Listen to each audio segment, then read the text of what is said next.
My name is Jim Black. I'm the founder and head researcher for Angel Eyes Over Texas. We were formed in 2010 after my grandchildren were taken in 2009. Soon after the children were taken, I met John Schaefer, and he and I became good friends, and we've been advocates ever since. We titled this video, The Mechanics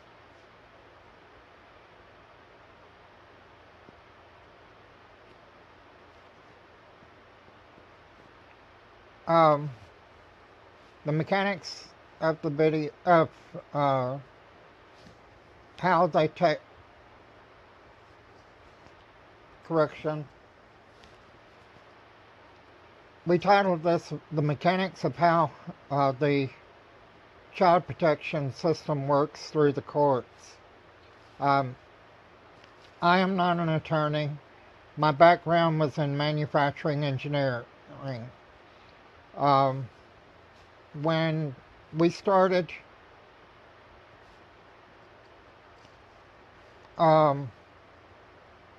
started doing Angel Eyes Over Texas and working our case, we noticed that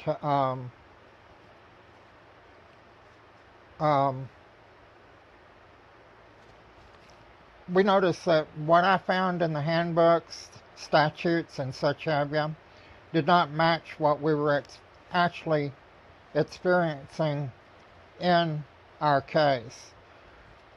But we noticed from there,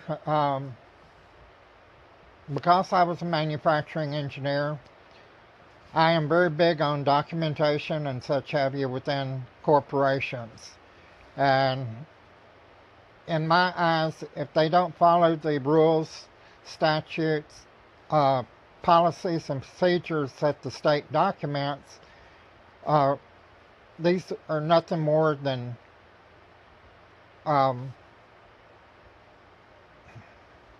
sorry about that, I drew a blank. Nothing more than insubordinate state employees. Not used to seeing a feed come up. Sorry.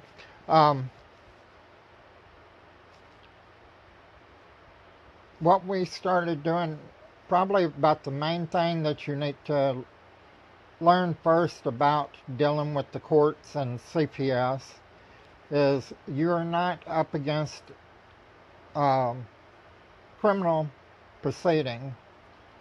You're not guilty, nor are you innocent, because what happens is the state brings a lawsuit against you on behalf of your children.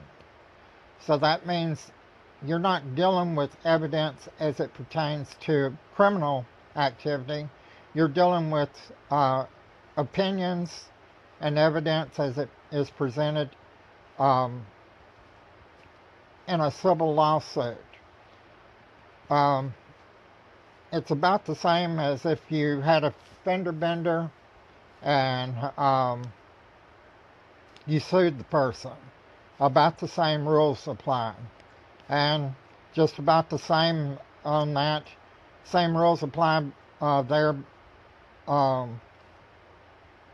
You don't think much about the Constitution when you're suing a person over fender bender. And that's the reason that it seems so often that your constitutional rights are violated in dealing with CPS. Now, the Constitution does fall in there, but it works quite differently. Due process comes in play more on, did they properly serve you? Did they follow all the steps and necessary to file the lawsuit? And it's not the same as what you think of in terms of facing your accuser, because technically you're not actually up against an accuser. You were, the state is representative for your children. If you search through your state statutes and such, you will discover somewhere in there where the state has the legal right to file standing on behalf of your children. And what you end up doing is your children are suing you for their protection. And what they do on doing that, they apply something, a constitutional procedure called strict scrutiny. Under strict scrutiny, for the state to violate a constitutional right, they have to show a compelling interest, overwhelming compelling interest to do so, and that has to be the least remedy possible. And true, quite often you don't see that actually on paper, but that's the procedure that they go through to do so.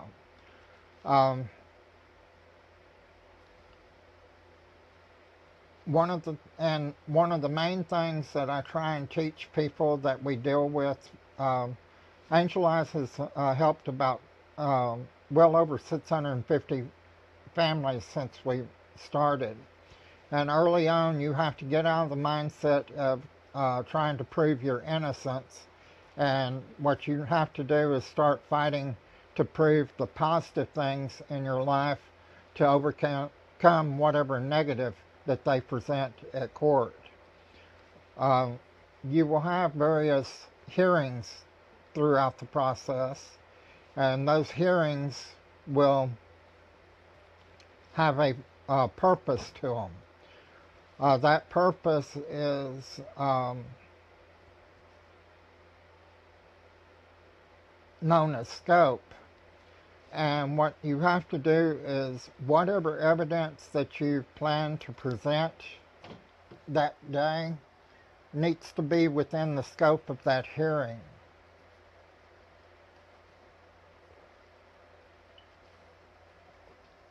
Far too often you will see families, you will hear attorneys object in court, and when they object, they will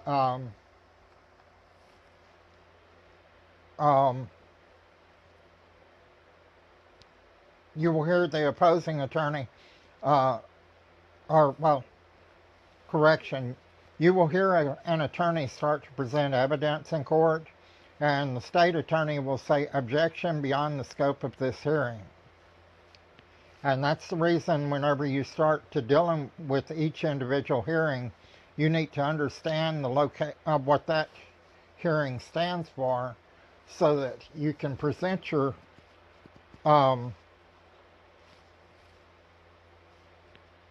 evidence in such a way that you prevent them to make that 51% preponderance of evidence that they have to get to meet the criteria for that hearing. If you can keep them from meeting burden of proof, you have won that hearing. Now, I know it's not always easy, especially with some judges, but that is the technique that we're learning to use. We believe heavily in getting in and using the DHS handbooks, or whatever it's called in your state, to present what's called adjudicated facts. I believe in Oklahoma the rule of evidence for that is 2201. And what that does is you ask the judge to take judicial notice of those facts. And it's about like, say you slipped on ice in front of a grocery store, and you found out in the corporate handbook for that grocery store that they're supposed to sand the walkway or something like that once an hour, and there was no evidence of that being done. Well, those are adjudicated facts that can be brought up in court um, to present to show that they did not act in the manner that their corporate handbook instructed them to. Well, it works the same way with CPS. Whenever you get in and use their handbook, you can actually get that before a judge, and in a civil court, adjudicated facts carries more weight than it does in criminal court. So that's a very powerful little thing to remember. And in most states, it's easiest to just search for rules of evidence, adjudicated facts, and you'll find out whatever your state uses for that. Back to they're bringing a lawsuit against you. There again, you need to search through your statutes, rules, and such, and find out where it is presented that they can bring an original suit against you on behalf of your children. And that's the loophole that most people don't understand is it's not actually the state that is you're up against. They're just representing your children. Another area you need to touch on is now I did some looking into Oklahoma, and you do not really have separate rules of procedure, rules of civil procedure and rules of criminal procedure. They are defined in statute in Oklahoma. Most states does have some sort of separate rules that are set up by the state Supreme Court that makes things a little bit universal overall. Another thing that we push for is transparency throughout. Most states have some sort of statute for Public Information Act. Well, everything that the agency does is owned by the people of the state. So we push for public access online for all the policies and procedures of CPS. Same thing, sometimes they are a division of Health and Human Services, and Health and Human Services usually has to be publicized also.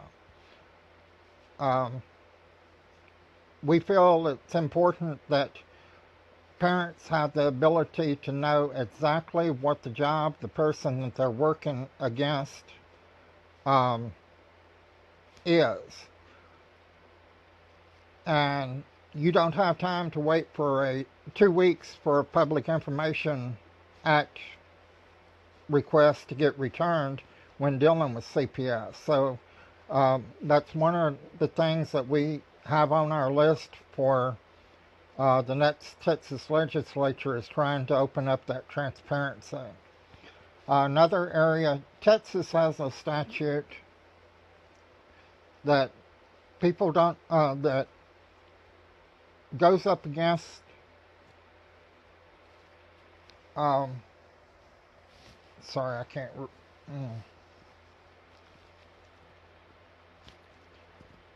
Okay, Texas has a statute on their immunity that the first part defines a caseworker's immunity, and it's found in Texas Human Resource Code.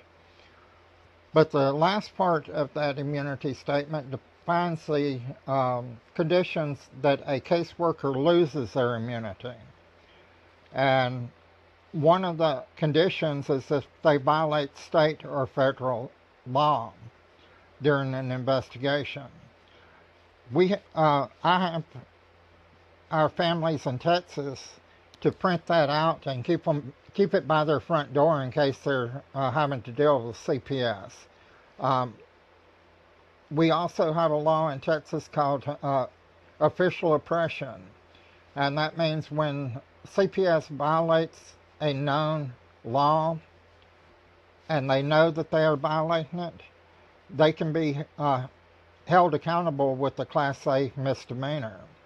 And so, how I have my packet set up, we have the immunity statement on one side and uh, the official oppression on the other side, and a sheet protector kept by the front door. That way, dealing with law enforcement and a removal, law enforcement is there to enforce criminal activity. CPS is a civil action, so when they come out, they are only there to protect the caseworker. They are not there, they're more of an intimidation factor than they are an official capacity.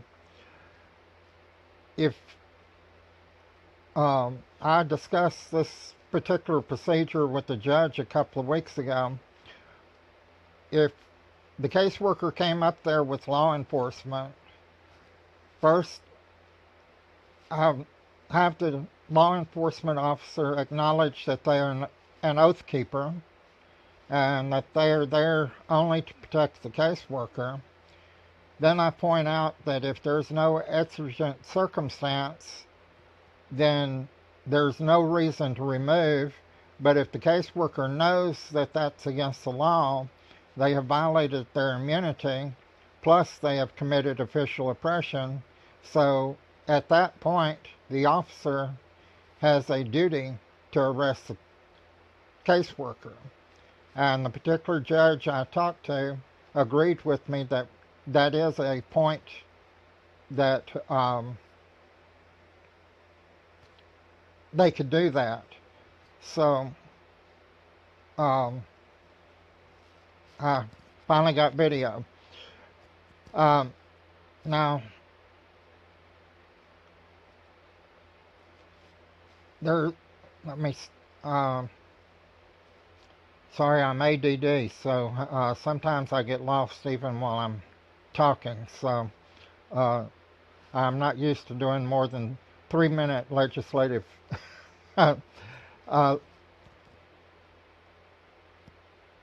It's very important to learn as much as you can about the judicial system you're working against.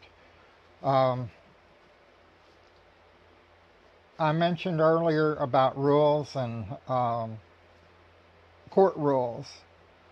Almost every state has a set of rules, and generally what I do is whenever I'm trying to help somebody find it, I'll Google the state, court, and rules, and you want to find the civil procedure and also the rules of evidence. But many states have raised the bar up and have separate rules for family and juvenile procedures. And rules come in handy because when you're in front of a judge, quite often it's hard to remember the exact statute. But if you can remember what rule that they are violating, you can throw it out there and it establishes kind of like what I call a bookmark in the transcript, for which you can go back when you go to appeal, and it helps you set up what you need to put into the appeal. Now, statutes do override rules, but like I said, rules are more universal, usually statewide. Now, I did notice Oklahoma has separate local rules for each district court area, and that takes a little bit more digging, but you have to get in there and I think it was an advantage as an engineer. I used to work on stuff like getting companies certified for different things. So I had to dig through tons and tons of regulatory information. And it's very similar to digging through all this stuff for court. And like I said, I have no legal background other than what I have learned since I've been working with Angel Eyes. But the same judge I was talking to last week told me that I had a better understanding of the actual legal process than half the attorneys in Houston. So I felt that was an extra special compliment. Um, Another area that I wanted to mention, I noticed that Charlotte had posted about the Family First Act. See if I can give you a little bit of lowdown on that. Ever since I first started doing this, we knew that the Title E funding and the adoption incentives on the backside tended to pull the state into taking that route. And I've always said, from my experience working with corporations, if you make doing things ethically more profitable than using corruption, magically the corruption starts disappearing. There's a lot of people out there that wants to make a lot of laws and stuff to hold the agencies more accountable. I've always been one that I want to shut down the ability for them to remove kids on the front end, and what happens from that point forward we can deal with at another time and place. The Family First Act moves Title E funding from the foster care portion and moves it to the front end to offer evidence-based services to prevent children from going into foster care.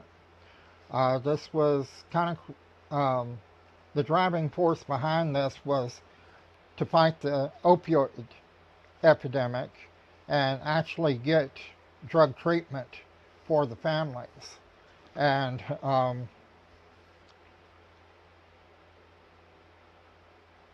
in addition to that, as a state, if the law passes, the states will have opportunity to offer a whole bunch more services to prevent children from going into foster care. And these services can be offered for up to a year. Now, there's also a provision in there for getting a little bit of funding for kinship care. I think it's called guardianship here, but it is not permanent guardianship. It's like, say, a parent has to go into rehab, and it's to help out with the children during that time, but it's not a permanent guardianship as a lot of people think of guardianships. Another area is, should the child actually end up in the system, as it stands right now, they can only have reunification services for 15 months. But under the Family First, that time limited 15 months is removed, and then it is tagged on at the end so that should the child come home, they have an additional 15 months of reunification services to help establish that child at home. And this is all funded through Title 4E, which 4E is an entitlement and not a block grant like Title 4B is.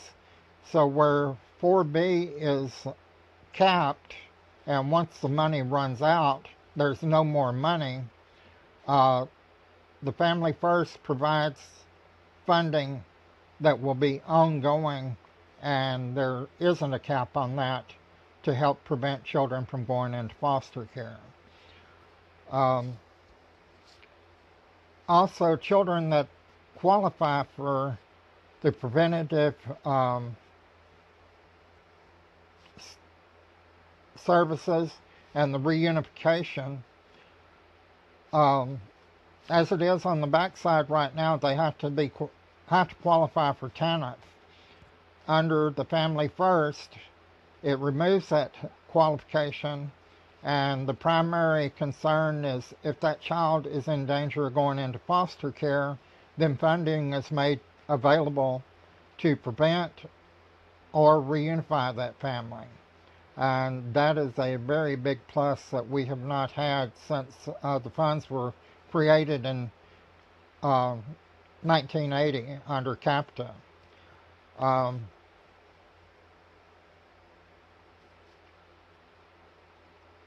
Let's see. Now, a lot of people are worried about the adoption incentives.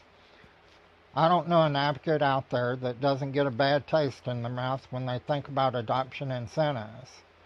But if you go into AFSCARS and pull the data and run the national numbers, the numbers have actually been going down since about the year 2000. And since the Adoption and Safe Families Act was passed late in 1997, that was about 2 years, which that's about the time that it took the states to start applying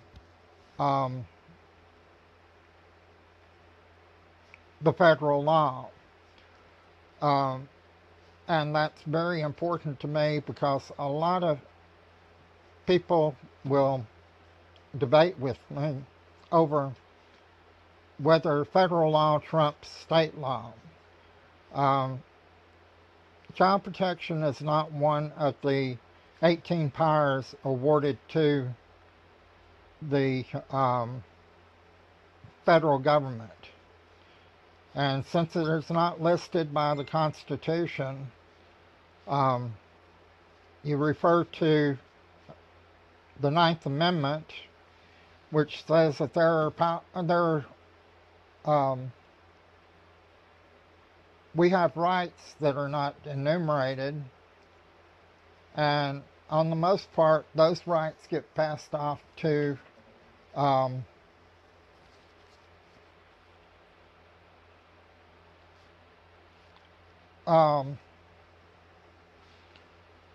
those rights get passed off to the states by the 10th Amendment. So when we're out there trying to fight, most of our fight is at the state level, not in D.C. Now, an important part of the Family First is it does not require much adjustment of state statutes for the states to comply with it. And it is a good, kind of like a trial run or training run, so that if it passes, our real work begins in the state legislatures. So if it passes, we need to get busy and make sure that the states apply it in the manner that Congress intended. And I make that point dropping back to the Adoption and Safe Families Act. That act applies to every state right now. But when you look at the federal statistics, they appear to be going down. But if you start looking at state statistics, there's several states that it is for certain their air statistics show that the problem is worsening. Now, my thoughts on that, looking at it as an engineer would, applying logic, if the federal statistics are falling, that means enough states are doing it the correct way to pull the bad states down. So we need to start comparing the states that are falling off and improving to the ones that are getting worse and see what those states are doing differently. And the people in those states need to get busy on their legislature and take corrective action. I don't really have too much more I can tell you right now. Is there any questions out there?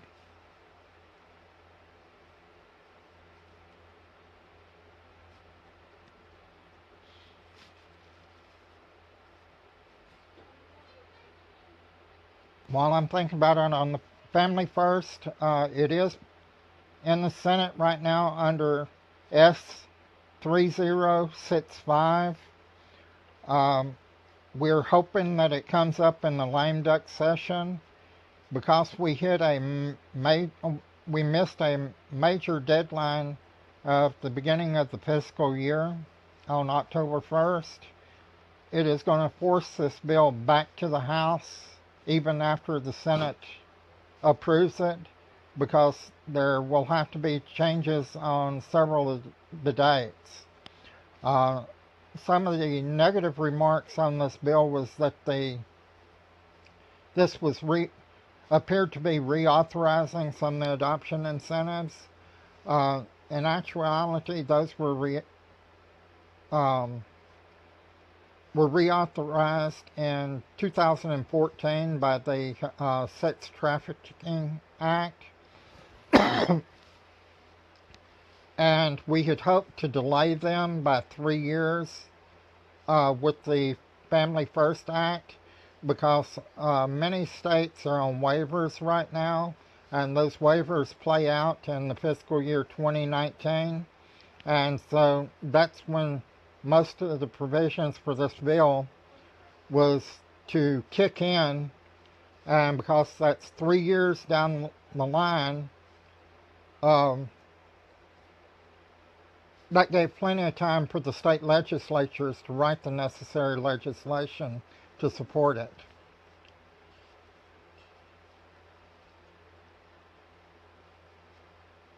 Hopefully what I've told you is helpful. I apologize for all the technical difficulties. I don't know if it was on my end or your end or both.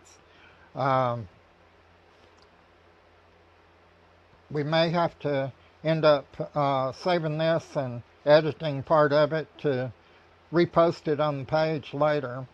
But if there's not any real questions on what I had to say, I guess getting close to, I see we're about 8:15, so I guess we've just about made up the technical difficulties time. Is there anything else, Charlotte?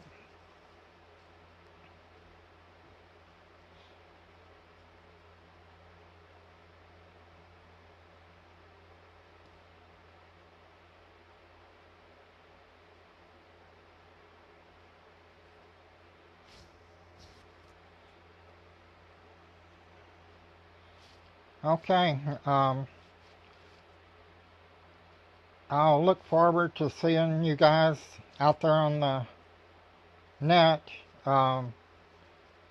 Feel free to contact me if you have any questions at different times. Angel Eyes, just Google Angel Eyes over Texas, or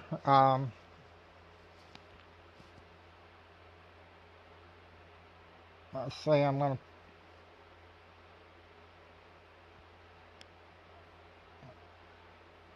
that acronym I just posted, Google that, and you'll find all of our online locations. So, have a great night. and we'll talk to you next time. Thank you.